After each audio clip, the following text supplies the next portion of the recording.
देश में एलपीजी किल्लत को लेकर विपक्ष का गुस्सा बढ़ता ही जा रहा है। गैस सिलेंडर लेने के लिए जिस तरह से लोग लंबी लंबी लाइनों में खड़े हैं, वो देखकर सरकार पर कई सवाल उठ रहे हैं। इसी कड़ी में अब सपा प्रमुख अखिलेश यादव ने बीजेपी की धज्जियां उड़ा दी हैं। उन्होंने ऐसे सवाल किए हैं जिससे मोदी सरकार सकते में आ गई है। तो क्या कहा है अखिलेश यादव ने और क्या है पूरी खबर, जानेंगे इस रिपोर्ट में। देश में एक तरफ एलपीजी की किल्लत बढ़ती जा रही है तो दूसरी तरफ बीजेपी सरकार पर सवालों के हमले और तेज हो गए हैं।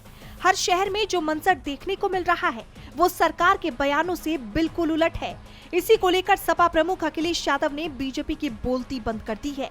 उन्होंने एक्स पर पोस्ट किया कि अगर भाजपा वाले कह रहे हैं कि गैस की कोई कमी नहीं है तो विश्व की सबसे बड़ी पार्टी का दावा करने वाले उनके मंत्री, सांसद, विधायक, पार्षद और करोड़ों कार्यकर्ता और उनके अनरजिस्टर्ड संगी साथी अंडरग्राउंड क्यों हो गए हैं। वो भूमिगत ठिकानों से निकलें और जनता के बीच जाकर गैस एजेंसियों से गैस दिलवाएं। अब क्या जनता भाजपाइयों के घरों का घेराव करे या उनके कार्यालयों, प्रतिष्ठानों या उनकी गाड़ियों का? सच तो ये है कि किल्लत जितनी बढ़ती है भाजपा उतना ही उसे नकारने का झूठ बढ़ा देती है। कोरोना में ऑक्सीजन गैस से लेकर आज खाने और अन्य तरह की गैस हो या फिर खाद की किल्लत, सबके बारे में भाजपाइयों की यही चाल रहती है।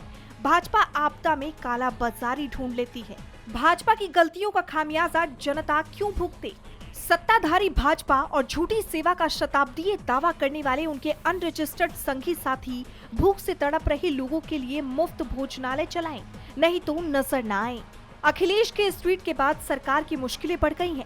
खैर, अब देखना ये होगा कि एलपीजी की किल्लत पर सरकार कब तक सटीक जवाब देती है। डीबी लाइव की रिपोर्ट।